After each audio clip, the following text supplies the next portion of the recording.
सरकारले सार्वजनिक गर्यो नीति तथा कार्यक्रम। उच्च पदस्थको सम्पत्ति छानबिन गर्नेदेखि विदेशमा रहेका नेपालीलाई मतदानको अधिकारसम्म सरकारको नीति तथा कार्यक्रमको महत्त्वपूर्ण 55 वटा बुँदा संक्षिप्त रूपमा आजको समाचारमा हेर्नुहोस्। नागरिक उन्मुक्ति पार्टीले फिर्ता लियो आज भनिएको नेपाल बन्दको कार्यक्रम। सर्वसाधारणलाई नरोकिकन राष्ट्रपतिको यात्रा। तिर्सन लायक पूर्व राष्ट्रपति विद्यादेवी भण्डारीको सवारी। वर्तमान राष्ट्रपतिको असल सुरुवात। राष्ट्रिय स्वतन्त्र पार्टीले भन्यो नीति तथा कार्यक्रम आश लाग्दो तर कार्यान्वयनमा शंका छ। एमाले नेता महेश बस्नेतको टिप्पणी बालेनको लौरोले टाउकोमा हानिसक्यो, घण्टी त्यो भन्दा डेन्जर हुन्छ। अस्ट्रेलिया पुगिन भनिएकी अभियुक्त बालकृष्ण खाँडकी श्रीमती मन्जु खाँड संसद बैठकमा उपस्थित। नेकपा एमाले भन्यो नीति तथा कार्यक्रममा ज्यान छ जीवन छैन। भाइरल ठग सीमान्तको क्लिनिक प्रहरीले गरायो बन्द। आँखाले हेरेकै भरमा रोग निको पार्ने भन्दै ठगी गर्नेलाई कारबाही गर्न चिकित्सक संघको माग। भारतद्वारा 2000 को नोट चलन चल्तीबाट हटाउने घोषणा। चीन बन्यो विश्वकै सबैभन्दा धेरै कार निर्यात गर्ने देश। र स्वास्थ्य सम्बन्धी जानकारीमा आज यदि तपाईलाई गम्भीर रोग लागेको छ भने यसका केही संकेतहरू देखिने गर्छन्। गम्भीर रोगका 8 संकेतहरू के हुन् यो सम्बन्धी जानकारी सहित देशविदेशका 35 महत्त्वपूर्ण खबर संक्षिप्त रूपमा लिएर आएका छौं। हाम्रो भिडियो सामग्री अन्तिमसम्म हेर्नुहोला। शुभ प्रभात। इन्साइड नेपाल न्यूजमा यहाँहरू सम्पूर्णलाई हार्दिक स्वागत छ। म सुजन पौडेल। आज मिति 2080 साल जेठ महिनाको 6 गते शनिबार, ईस्वी सम्वत 2023 मे 20 तारिक। आज जेठ शुक्ल प्रतिपदा तिथि। आजबाट गोसाईकुण्ड स्नान आरम्भ, साथै दशहरा स्नान आरम्भ पनि। दर्शकवृन्द, सदाका दिन जस्तै आज पनि हामी देश दुनियाँको ताजा अनि महत्त्वपूर्ण खबर अपडेट सहित तपाईमाझ उपस्थित भएका छौं। तपाईले हाम्रो न्यूज बुलेटिन कहाँबाट हेर्दै हुनुहुन्छ कृपया आफ्नो गाउँठाउँको नाम तलको कमेन्ट बक्समा लेखिदिनु होला। प्रस्तुत गरेको सामग्री मन परेको छ भने कृपया हाम्रो भिडियो सामग्रीमा एउटा लाइक अवश्य गरिदिनु होला। आजको समाचार सुरुवात गरौं हिजो सरकारले संसदमा पेश गरेको आर्थिक वर्ष 2080-81 को नीति तथा कार्यक्रमका 55 वटा मुख्य बुँदाबाट। सरकारले उच्च पदस्थहरूको सम्पत्ति छानबिन गर्ने भएको छ। राष्ट्रपति रामचन्द्र पौडेलले संघीय संसदको संयुक्त बैठकमा पेश गरेको आगामी आर्थिक वर्ष 2080-81 को नीति तथा कार्यक्रममा उच्च पदस्थ लगायत जो कोहीले गैरकानूनी रूपमा आर्जन गरेको सम्पत्तिलाई छानबिनको दायरामा उल्लेख गरिएको छ। संवैधानिक आयोगका सिफारिसलाई कार्यान्वयन गर्ने पनि नीति तथा कार्यक्रममा उल्लेख छ। नीति तथा कार्यक्रम प्रस्तुत गर्दै राष्ट्रपति रामचन्द्र पौडेलले स्वदेशी उद्योगको उत्पादन प्रयोग गर्ने गरी नीति व्यवस्था गर्ने बताउनु भएको छ। त्यस्तै विदेशमा रहेका नेपालीले निर्वाचनमा मतदान गर्न पाउने व्यवस्था गर्ने सरकारले घोषणा गरेको छ। सरकारले आफ्नो नीति तथा कार्यक्रममा विदेशमा रहेका नेपाली नागरिकलाई अद्यावधिक निर्वाचनमा मतदान गर्न पाउने व्यवस्था गरिने बताएको छ। नागरिकता सम्बन्धी समस्याको समाधान गर्ने पनि राष्ट्रपतिले बताउनु भएको छ। त्यस्तै महावीर पुनको सम्झौता नीति तथा कार्यक्रममा समेटिएको छ। नव प्रवर्तन आविष्कार कोष स्थापना गर्ने भएको छ। प्रत्येक स्थानीय तहमा स्मार्ट विद्यालय सञ्चालन गर्ने भएको छ। संघीय शिक्षा ऐन संसदको यही अधिवेशनबाट पास गर्ने घोषणा गरिएको छ। त्यस्तै सरकारी कार्यालयमा विद्युतीय सवारी खरिदको नीति लिइने बताइएको छ।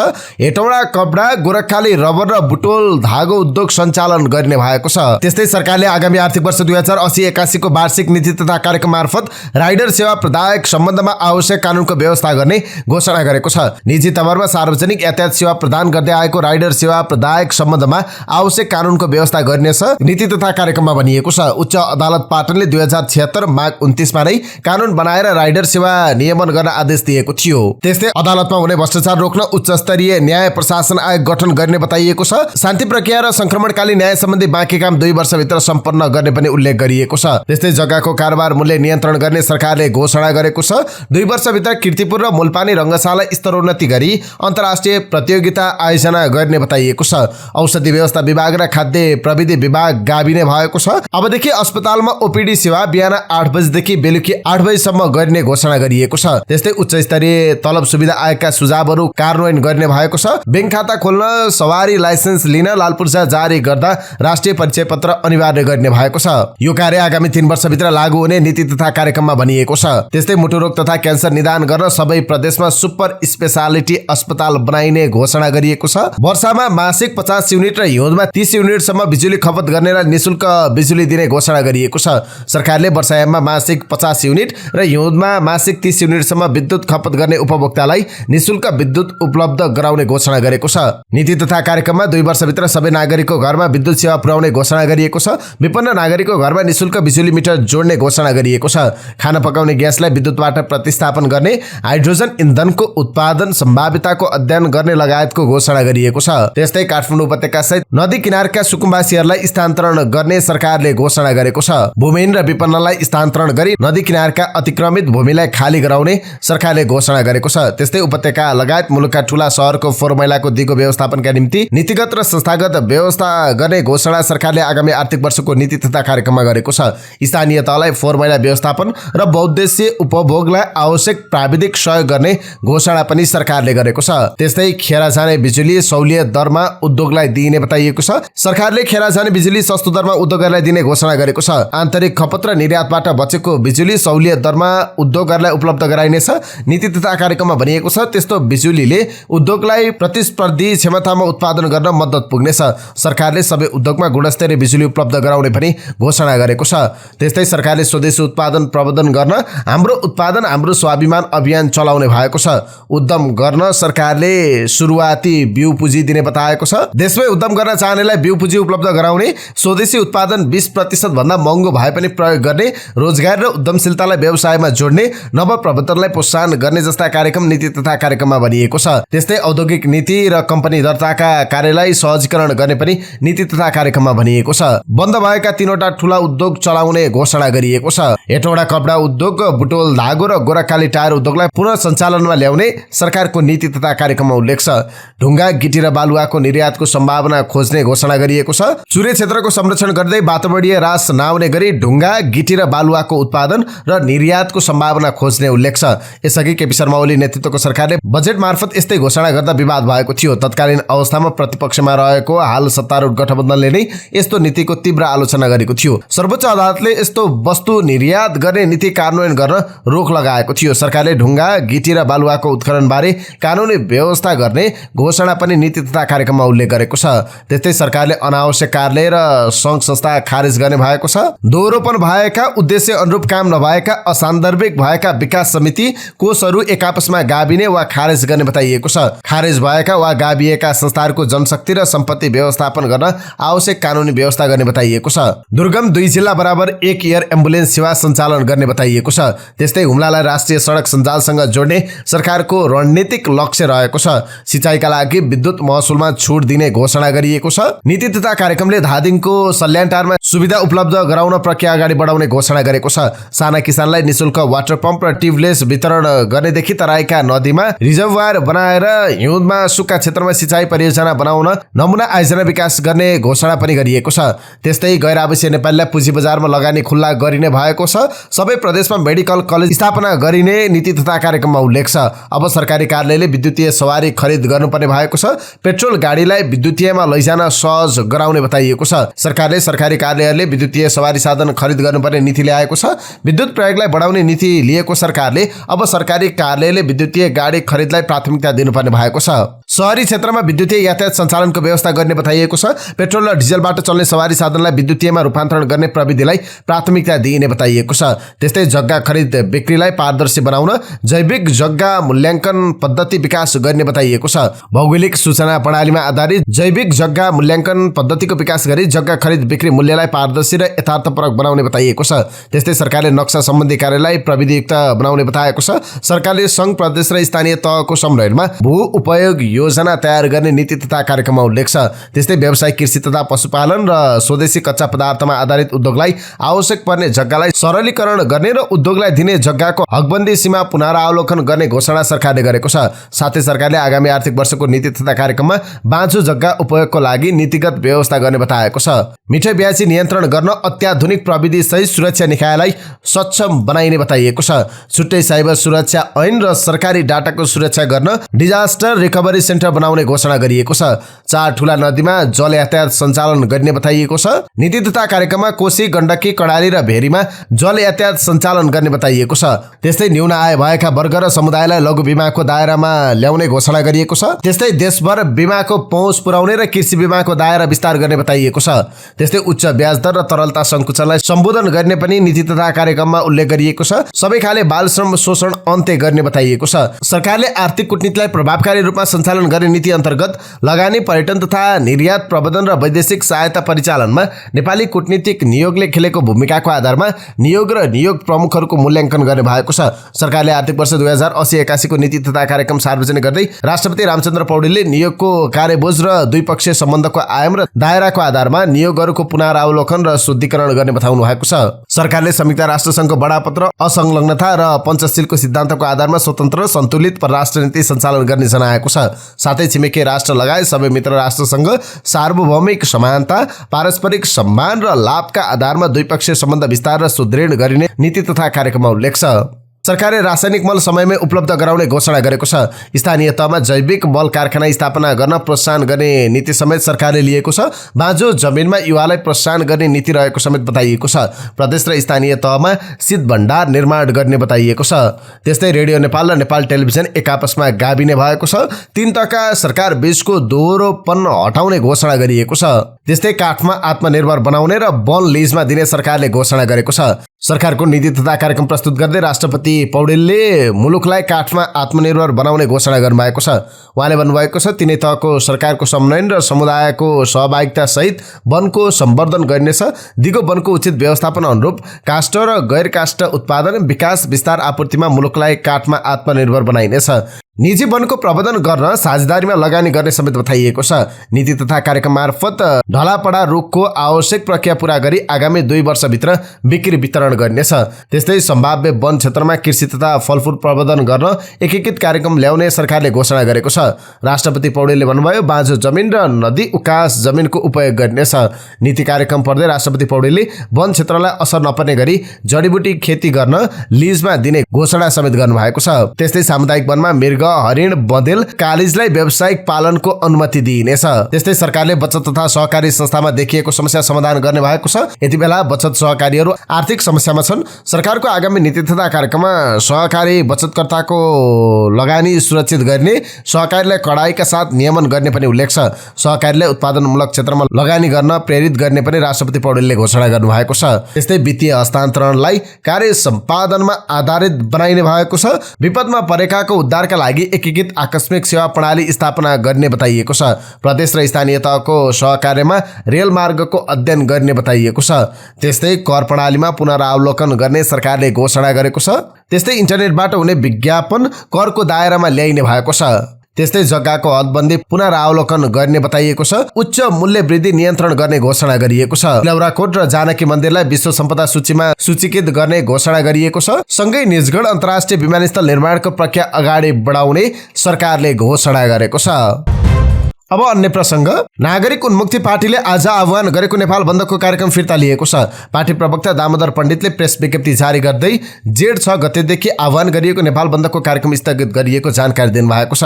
प्रधानमन्त्री पुष्पकमल दाहाल प्रचण्डले सदनमै फौजदारी विधेयक मार्फत राजबन्दीको रिहा गर्ने बताएपछि आन्दोलन फिर्ता लिएको प्रवक्ता पण्डितले जानकारी दिनुभएको छ। नागरिक उन्मुक्ति पार्टीका संरक्षक समेत रहनुभएका रेशम चौधरीलाई सर्वोच्च अदालतले टिकापुर घटनामा जन्मकैद फैसलालाई सदर गरेपछि पार्टीले उक्त मुद्दा राजनीतिक मुद्दा भएको भन्दै नेपाल बन्दको आह्वान गरेको थियो। सरकार पक्षबाट सम्माननीय प्रधानमन्त्रीले सदनमै लाल आयोग प्रतिवेदन सार्वजनिक गर्ने र फौजदारी विधेयक संसदमा टेबल भइसकेको लगायत अन्य राजबन्दीको रिहाई कानून संशोधन गरेर भए पनि निकाल्ने प्रतिबद्धता जाहेर गर्नुभएको हुँदा सरकार पक्षसँग भएको सम्झौता सकारात्मक भएको महसुस नागरिक उन्मुक्ति पार्टीलाई भएकाले प्रेस विज्ञप्तिमा आह्वान गरिएको नेपाल बन्द कार्यक्रम अर्को सूचना नआउँदासम्म स्थगित गरिएको छ। विज्ञप्तिमा भनिएको छ। नेकपा माओवादी केन्द्रका अध्यक्ष समेत रहनुभएका प्रधानमन्त्री पुष्पकमल दाहाल प्रचण्ड र प्रमुख प्रतिपक्ष दल नेकपा एमालेका अध्यक्ष केपी शर्मा ओली संसद बैठक कक्षबाट सँगै बाहिरिनु भएको छ। राष्ट्रपति रामचन्द्र पौडेलले सरकारको नीति तथा कार्यक्रम वाचन गरेपछि उहाँहरू बैठक कक्षबाट सँगै बाहिरिनु भएको हो। प्रचण्ड र ओली कुराकानी गर्दै सँगै बाहिरिनु भएको थियो।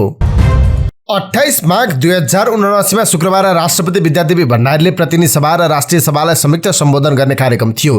त्यसका लागि शीतल निवासबाट बानेश्वरसम्म आउने र पुनः शीतल निवास फर्किने क्रममा उपत्यका ट्राफिक प्रहरी कार्यालयले सडक खाली गराएको थियो। त्यस क्रममा राष्ट्रिय ट्रमा सेन्टर बाहिर चिकित्सक जनितलाल सिंहमाथि बाटोमा हिँडेको भन्दै कुटपिट भयो। नागरिकको चर्को विरोधपछि कुटपिटमा संलग्न प्रहरी नै निलम्बनमा परे। त्यसो त राष्ट्रपतिका हरेक सवारीमा सडक खाली गराउने अभ्यासको नतिजाको रूपमा नागरिकले शास्ति बेहोर्नु पर्ने अवस्था थियो। पूर्व राष्ट्रपति विद्यादेवी भण्डारीको सवारीका कारण काठमाडौँवासीले पाएको दुःखका कारण पनि राष्ट्रपति विद्यादेवी भण्डारीको धेरै आलोचना भएको हुन्छ। उहाँले पूर्व राष्ट्रपतिका रूपमा जुन सम्मान नागरिकबाट पाउनु पर्ने हो, नागरिकलाई दिएको शास्तिका कारण पनि उहाँले पाउनु भएको छैन, जुन सामाजिक सञ्जालका प्रतिक्रियाहरूमा प्रकट भइरहेका छन्। गणतन्त्रको स्थापनापछि पनि राजाहरूले गरेको अभ्यासलाई निरन्तरता दिएको भन्दै नागरिकले विभिन्न माध्यमबाट चर्को आलोचना गरे। राष्ट्रपति संस्थालाई सम्मानित र मर्यादित बनाउन यो परम्परा र शैली बदल्न व्यापक आवाज उठ्यो। तर नयाँ राष्ट्रपति चयन भएसँगै राष्ट्रपति रामचन्द्र पौडेलले तडक भडकपूर्ण सवारीको परम्परामा बदलाव ल्याउनु भएको छ।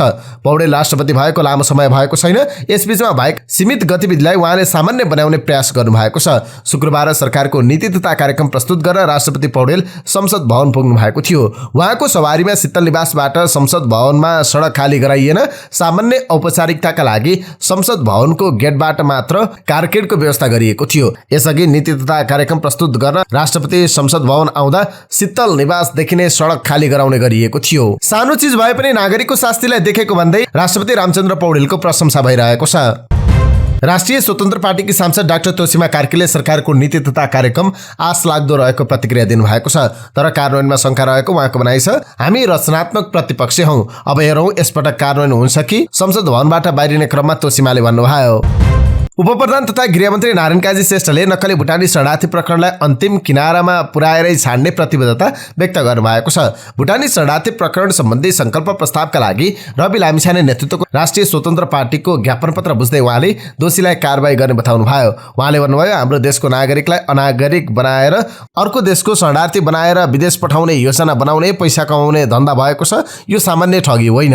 हाम्रो देशको छविलाई कमजोर पारेको छ। अनुसन्धान जारी रहेकाले नैतिक र कानुनी रूपले सबै कुरा भन्न सक्ने स्थितिमा छैन। कोही निर्दोष पर्दैनन्, कोही दोषीलाई छाड्दैनौ।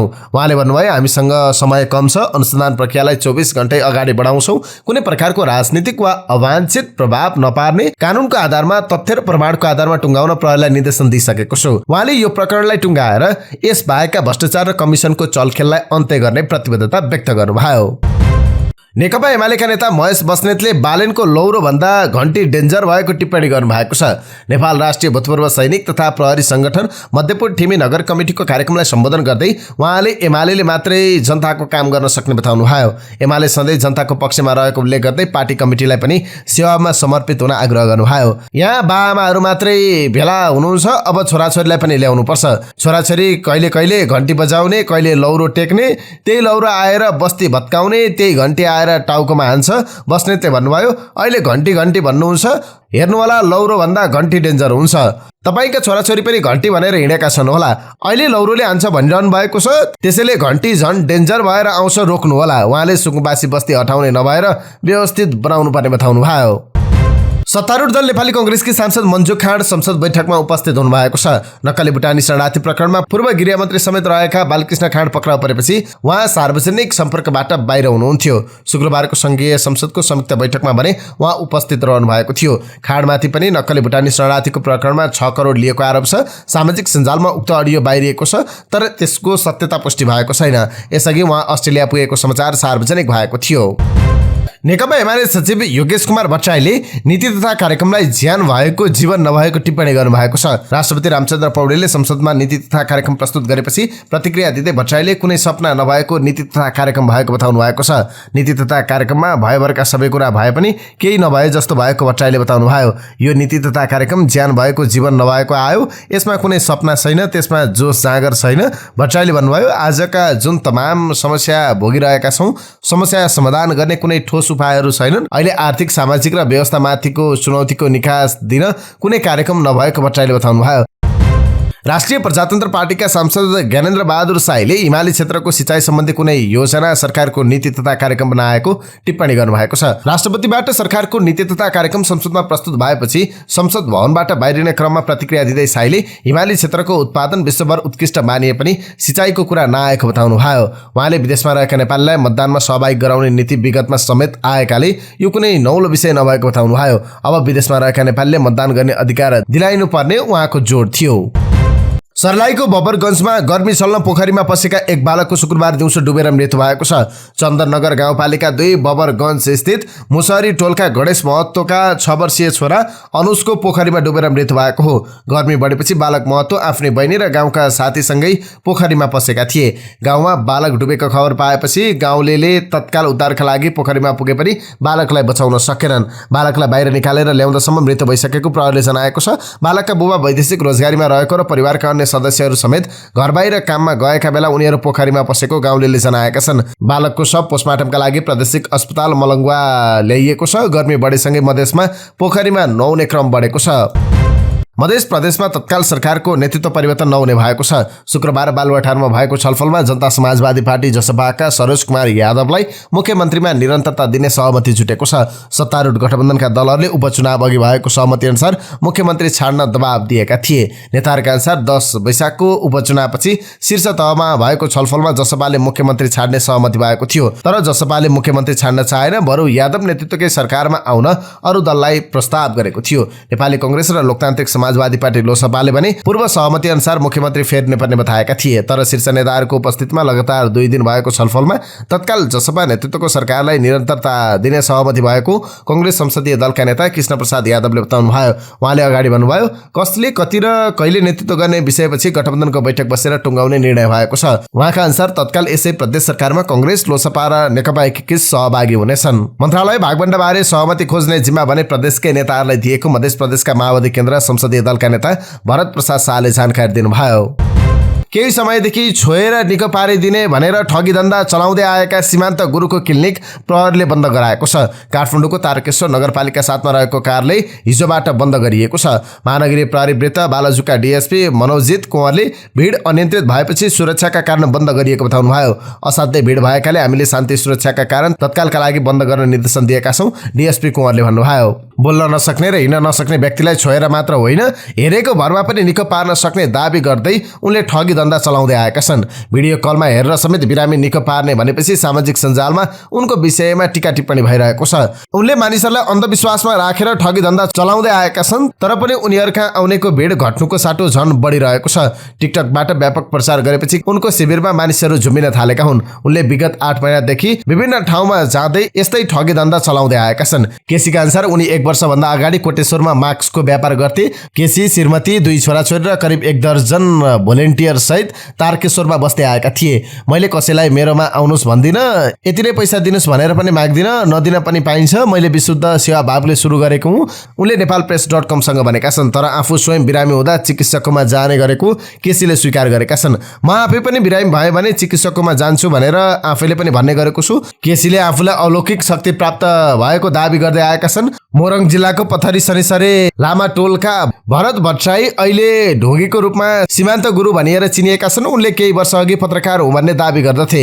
बीचमा कुवेत गएका थिए। कुवेतबाट फर्किएर मान्छेहरूलाई विदेश पठाउँछु भन्दै दलाली पनि गर्थे। अहिलेसम्म उनी विरुद्धको ठगीको मुद्दा विचारदिन्छ। अनेक गर्दा पैसा नकमिएपछि र भाइरल नभएपछि उनले अहिले मान्छेको अनुहार हेरेर नै आँखाको भाइब्सले नै किडनी फेल, क्यान्सर जस्ता प्राणघातक रोगहरू क्षणभरमा नै निको पारिदिने भन्दै बुटोल पोखरा हुँदै काठमाडौँसम्म जनै 1000 लिएर ठाउँको ठाउँ ठग्दैछन्। स्वयं म भगवान होइन, म धामी होइन, ममा कुनै शक्ति छैन, मात्र सपना देखेको भरमा उपचार गर्दा निको भयो भन्दै दाबी गर्दै आई धेरैको अज्ञानताको फाइदा उठाइरहेका छन्। उनकै आफ्नै घरको सदस्य प्यारालाइसिसबाट थलिएर ओछ्यानमा बस्न बाध्य छन्। तर त्यसै घरका एक सदस्य ढोगी बन्दै अरूलाई झुक्काउँदै लुट्दै खुल्लम-खुल्ला ठगी धन्दा गर्दै आएका छन्। अचम्मको कुरा त के छ भने उनले अरूलाई त आँखामा छारो हाले वर्दीमा नै भएका प्रहरीलाई समेत नमजाले झुक्काएका छन्। म आफै बिरामी हुँदा अस्पताल जान्छु, विज्ञानमा विश्वास गर्छु भन्ने ढोगी सीमान्त नामक भरतकोमा भिडभाड लाग्नु लज्जास्पद छ। त्यस्तै आँखाले हेरेकै भरमा रोग निको नपार्ने भन्दै ठगी गर्नेलाई कारबाही गर्न चिकित्सक संघले माग गरेको छ।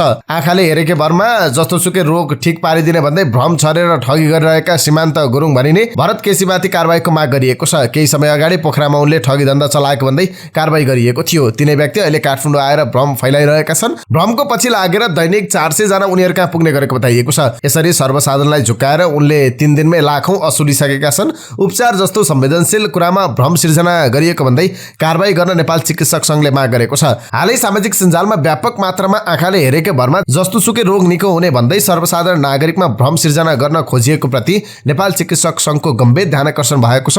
विज्ञप्ति जारी गर्दै भनिएको छ, स्वास्थ्य सेवा जस्तो संवेदनशील क्षेत्र प्रति नै भ्रम सिर्जना हुने किसिमबाट अस्वाभाविक एवं अतिरञ्जित गर्न खोजिनु दुःखद पक्ष रहेको नेपाल चिकित्सक संघको ठहर छ।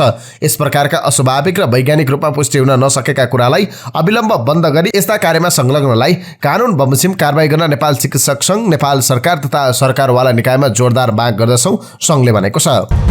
काभ्रेपलाञ्चोकको बनेपा नगरपालिका वडा नम्बर 10 पुल बजार स्थित एउटा गेस्ट हाउस एन्ड खाजा घरमा वेश्यावृत्ति गराएको आरोपमा प्रहरीले 2 जनालाई पक्राउ गरेको छ। पक्राउ पर्नेमा मकवानपुर जिल्ला बागती गाउँपालिका वडा नम्बर 7 स्थायी घर भई बनेपामा गेस्ट हाउस सञ्चालन गरेर बस्ने लालमान तितुङ र काभ्रेपलाञ्चोकको चौरी देउराली गाउँपालिका लामाटोल घर भई खाजा घरमा काम गर्ने वर्ष 20 का श्याम लामा रहेका छन्। प्रहरीले गेस्ट हाउसबाट 5 जना नाबालिग र किशोरीको उद्धार गरेको पनि जनाएको छ। वेश्यावृत्ति भइरहेको भन्ने सूचना पाएपछि जिल्ला प्रहरी कार्यालयबाट खटिएको प्रहरी अधीक्षक सहितको टोली गेस्ट हाउसमा पुगेको थियो। उद्धार गरिएका किशोरीहरूले होटलका सञ्चालकले ललाई फकाई आर्थिक प्रलोभनमा पारी विश्वास दिलाई होटलमा आउने ग्राहकसँग जबरजस्ती शारीरिक सम्पर्क गर्न बाध्य बनाउने गरेको बताएको प्रहरीले जनाएको छ। उदयपुरमा टिप्परको ठक्करबाट 4 वर्षीय बालिकाको मृत्यु भएको छ। मदन भण्डारी राजमार्गको चतरा पुल बेल्टार खण्डमा निर्माण सामग्री ढुवानी गर्ने टिप्परको ठक्करबाट बेलका नगरपालिका 4 लालबजारकी एन्जिला राणा मगरको मृत्यु भएको हो। बालिकाको मृत्यु भएपछि घटनास्थल क्षेत्र तनावग्रस्त बनेको थियो। आक्रोशित भिडले राजमार्गमा चल्ने 2वटा टिप्पर र बेलका नगरपालिकाको पानी बोक्ने ट्याङ्करमा आगो लगाइदिएका छन्। आगो निभाउन गएको चौदण्डीगढी नगरपालिकाको वारुण यन्त्रमा समेत आक्रोशित स्थानीयले तोडफोड गरेपछि दमकल त्यतिकै फर्केको जिल्ला प्रहरी कार्यालयले जनाएको छ। इलाका प्रहरी कार्यालयबाट गएको प्रहरी टोलीमाथि समेत आक्रमण गरेकाले सदरमुकाम गाईघाटबाट थप प्रहरी टोली परिचालन गरिएको थियो। बालिकालाई ठक्कर दिने प्रदेश 203 ख 4309 नम्बरको टिप्पर र चालक इलाका प्रहरी कार्यालय रामपुरको नियन्त्रणमा रहेका छन्। 2 पटकसम्मको अग्रतालाई कायम राख्न नसक्दा विभागीय टोली त्रिभुवन आर्मी क्लबले राजधानीमा जारी शहीद स्मारक ए डिभिजन लिगमा शुक्रबार खुमलटार युथ क्लबसँग 2-2 को बराबरी खेलेको छ। त्रिपुरेश्वर स्थित दशरथ रङ्गशालामा भएको खेलमा आर्मीले 2 पटकसम्म लिएको अग्रतालाई कायम राख्न नसक्दा खुमलटारसँग अङ्क बाँडेको हो। यससँगै आर्मीलाई 4औं स्थानमा उक्लिने मौका गुमेको छ।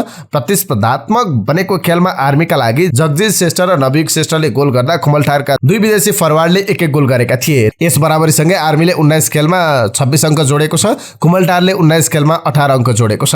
लिग अन्तर्गत शुक्रबार नै भएको अर्को खेलमा हिमालयन शेर्पाले विभागीय टोली एपीएफ क्लबमाथि 3-2 को रोमाञ्चक जित निकालेको छ। हिमालयन शेर्पाले पहिलो हाफमा 3-0 को अग्रता लिँदा दोस्रो हाफमा 2 गोल खान पुगेको थियो। यससँगै हिमालयनले 19 खेलमा 24 अङ्क जोडेको छ। एपीएफले 19 खेलमा 22 अङ्क जोडेको छ। लिगमा आज शनिबार एक मात्र खेल 3 स्टार क्लब र सातोबाट युथ क्लब बीच दशरथ रङ्गशालामा साँझ 6 बजे हुनेछ। अब के अन्तर्राष्ट्रिय प्रसङ्ग। भारतको रिजर्भ ब्याङ्कले 2000 दरका नोट चलन चल्तीबाट हटाउने घोषणा गरेको छ। शुक्रबार जारी गरेको विज्ञप्तिमा आरबीआईले यी नोटहरू वैध रहने र 30 सेप्टेम्बर 2023 सम्म ब्याङ्कहरूमा जम्मा गर्न सकिने जनाएको छ। सर्वसाधारणले आफ्नो ब्याङ्क खातामा 2000 को नोट जम्मा गर्न वा जुनसुकै ब्याङ्क खातामा गएर नोट साट्न सक्ने विज्ञप्तिमा उल्लेख छ। यद्यपि ब्याङ्क खातामा जम्मा गर्नका लागि कुनै सीमा तोकिएको छैन र यसमा विद्यमान कानुनहरू मात्र लागू हुनेछ। के छ त आरबीआई का नयाँ नियम। मे 23, 2023 देखि नोटहरू तपाईको ब्याङ्क खाता वा कुनै पनि ब्याङ्कमा साट्न सकिन्छ। कुनै पनि ब्याङ्क खातामा एक पटकमा 20,000 सम्म जम्मा गर्न सकिन्छ। यी सबै प्रक्रिया तोकिएको समयभित्र सम्पन्न गर्न र जनतालाई पर्याप्त समय दिनका लागि सबै ब्याङ्कहरूमा सेप्टेम्बर 30, 2023 सम्म रकम जम्मा गर्ने सुविधा उपलब्ध हुनेछ। आरबीआईले ब्याङ्कहरूलाई तत्काल 2000 दरका नोट जारी गर्न बन्द गर्न भनेको छ। आरबीआईले यसअघि 500 र 1000 दरका नोट बन्द भएपछि अर्थतन्त्रमा मुद्राको आवश्यकता पूरा गर्न 2000 का नोट जारी गरिएको बताएको छ। आरबीआई का अनुसार साना नोटको आपूर्ति सहज भएपछि सन् 2018-19 मा 2000 का नोट छाप्न रोकिएको थियो। आरबीआई का अनुसार 2000 को 89% नोट मार्च 2017 अघि जारी गरिएको थियो। आरबीआईले 2000 दरको थप नोट बैंकरले ग्राहकलाई दिन नपाउने पनि उल्लेख गरेको छ। सन् 2016 मा भारतीय प्रधानमन्त्री नरेन्द्र मोदीले नोटबन्दीको घोषणा गरेका थिए। नेपालमा रहेको नोट त्यो बेला पनि साटिएको थिएन। अहिले 2000 दरको भारतीय नोट नेपालमा कारोबार गर्न प्रतिबन्ध छ, तर सीमावर्ती क्षेत्रमा भने यसको प्रयोग हुने गरेको छ। चीनले आफू विश्वकै सबैभन्दा बढी कार निर्यातकर्ता भएको दावी गरेको छ। यस वर्षको पहिलो त्रैमासिकमा जापानलाई उछुन्दै चीन धेरै कार निर्यात गर्ने देश बनेको छ। गत हप्ता सार्वजनिक एक तथ्याङ्क अनुसार चीनले पहिलो 3 महिनामा 10,07,000 कार निर्यात गरेको छ। सन् 2022 को पहिलो 3 महिनाको तुलनामा चीनले 58% बढी कार निर्यात गरेको छ। जापानले भने यस आर्थिक वर्षको पहिलो 3 महिनामा 9,54,185 कार निर्यात गरेको छ। यो संख्या गत वर्षको तुलनामा 6% बढियो। विद्युतीय कारको लोकप्रियता र रुसमा कारको माग बढेकाले चीनको निर्यात बढेको बीबीसीले जनाएको छ। गत वर्ष मात्र चीन जर्मनीलाई उछुन्दै विश्वको दोस्रो स्थानमा आएको थियो। भन्सार प्रशासनको तथ्याङ्क अनुसार चीनले सन् 2022 मा 32 लाख गाडी निर्यात गरेको थियो। जर्मनीले भने 26 लाख गाडी निर्यात गरेको थियो। पछिल्लो समय विश्वभर विद्युतीय कारको माग बढिरहेको छ, जसको प्रत्यक्ष फाइदा चिनिया बजारलाई पुगेको छ। टेस्लाको चिनिया unit new energy vehicle car निर्यातक हो। टेस्लाको सांघाईमा ठूलो विद्युतीय कार प्लान्ट रहेको छ। यहाँबाट जापान र युरोपेली बजारमा कार निर्यात हुँदै आएको छ। इटालीमा बाढीबाट मृत्यु हुनेको संख्या 1 दर्जन भन्दा बढी पुगेको छ। इटालीका 20 भन्दा बढी नदीमा एकैपटक आएको बाढीमा परे अहिलेसम्म 13 जनाको मृत्यु भएको पुष्टि भएको छ। 6 महिनामा पर्ने बाढी 3 दिनमा परेपछि देशका लगभग सबै नदीका किनार विस्फोट भएको हो। बाढीले ल्याएको लेदो माटोले बस्ती नै भरिभराउ भएको स्थानीय अधिकारीहरूले बताएका छन्। बाढीबाट सडक, सार्वजनिक स्थल र निजी घरहरू समेत छत विच्छेद भएका छन्। बाढी प्रभावित क्षेत्रका बासिन्दाले अहिलेसम्म यस्तो वितरण कहिले नदेखेको बताएका छन्। बाढीमा फँसेकाहरूको उद्धार र पुनर्स्थापनाका लागि ठूलो संख्यामा आपतकालीन फौज परिचालन गरिएको छ। अब आजका लागि स्वास्थ्य सम्बन्धी जानकारी। स्वास्थ्य सम्बन्धी जानकारीमा आज हामीलाई केही गम्भीर रोग लागेको छ भने यसका केही संकेतहरू देखिने गर्छन्। आज हामीले गम्भीर रोगका 8 संकेतहरू के हुन् यो सम्बन्धी जानकारी लिएर आएका छौं। सबैभन्दा पहिले सुक्खा नङ। स्वस्थ नङका लागि हड्डी पनि स्वस्थ हुनु आवश्यक छ।